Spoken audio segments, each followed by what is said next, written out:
Today I received an email from a US congressman that saddened my heart and sickened me to the core.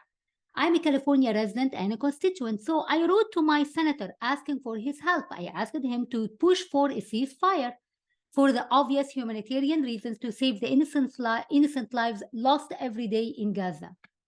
But his reply showed me how our elected officials have double standards, and they deliberately choose to turn blind eye to what's happening to Palestinians in Gaza.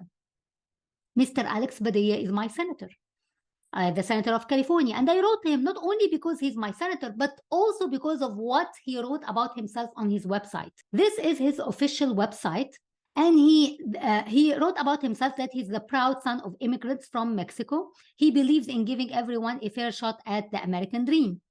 He is a progressive problem solver. That's how he introduced himself, a progressive problem solver.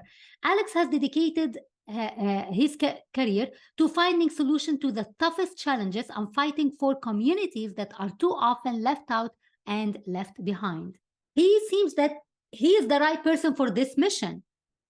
But his reply showed me that these are only for propaganda. These words are just the value proposition used for marketing purposes, because his reply tells me otherwise. This is the reply I received from him.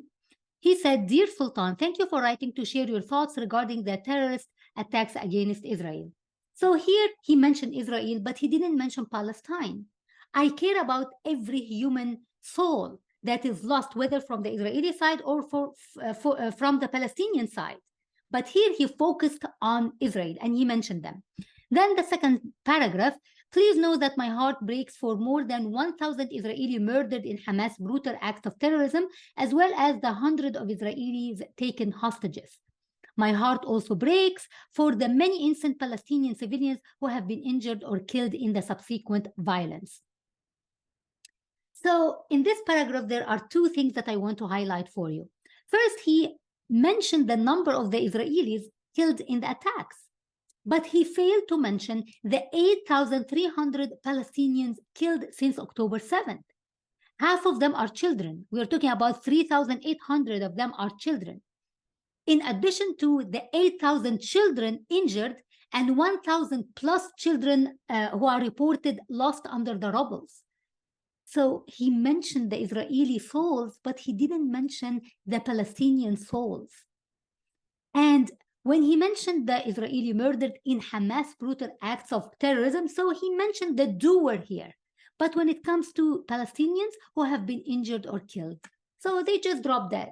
Something killed them, like unknown force killed them. He didn't mention the doer here. Then it's important to understand that Hamas is responsible for the violence which began on October 7, and Israelis and Palestinians have been both victims of Hamas terrorism. So Hamas started the violence in October 7, but Israelis carried on the violence till today. So mention both sides. I am against what Hamas has done, but I'm also against what Israeli are doing till this moment. So mention both sides, but he didn't. Fourth paragraph. Hamas attacks also impacted us here at home. US citizens are among those killed and among those taken hostages. You also failed to mention the American Palestinian souls who have been killed in the Israeli attacks on Gaza. There are American Palestinians who go visit in Gaza and they lost their lives as well. You didn't mention those. You didn't mention the American hostages who have been killed by the Israeli artillery. You didn't mention those as well. You just mentioned the hostages who have been, the hostages taken and the US citizens killed by Hamas. So it's completely one-sided. I strongly support Israel's right to defend itself. So do Palestinians have any right to defend themselves? Do they have the right to say, no, stop the aggression against us? So support the Israeli right to defend themselves and also support the Palestinian right to defend themselves as well. But it's one-sided. Then he mentioned how the US helped Israel by bolstering our own military presence in the region to promote deterrence, as well as providing additional military assistance and support to replenish the Iron Dome defense system. I will be working with my colleagues to continue that. Okay. And then, so here it's all about what America has done for Israel to help wipe out Hamas. That's what they do, work to eliminate Hamas. I recently joined more than 30 of my Senate colleagues in urging Secretary of State Antony Blinken to prioritize providing humanitarian aid to Palestinian civilians fleeing the violence in Gaza. I was pleased to see the administration set aside an initial $100 million for this purpose. So the Congress gave $100 million to Palestinians. They didn't, not given to them yet. It's just set aside. At the time when they gave Israel $14.3 billion, 14.3 billion versus 100 million to Palestinians. That's in addition, the 14.3 billion, in addition to the $10 million that Israel receives daily from the US.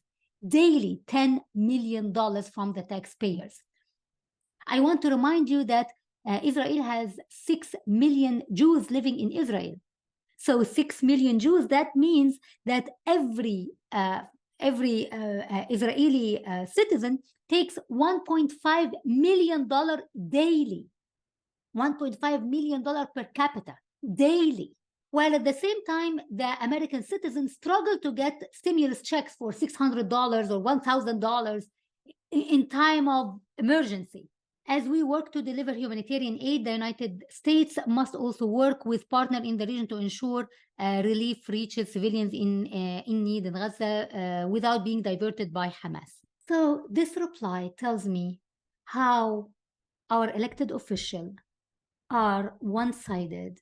They choose deliberately to turn a blind eye to what's happening in Gaza and Palestinians. When it comes to Palestinian Americans, we do not care. But when it comes to Israeli Americans, yes, we do care. That's not what we elected you for, Mr. Padilla. That's not what we elected you for. So that's my reply to him. I have many other things, but I didn't want the video to be too long, but that's my initial response to him. So tell me what you think in the comments below. Thank you.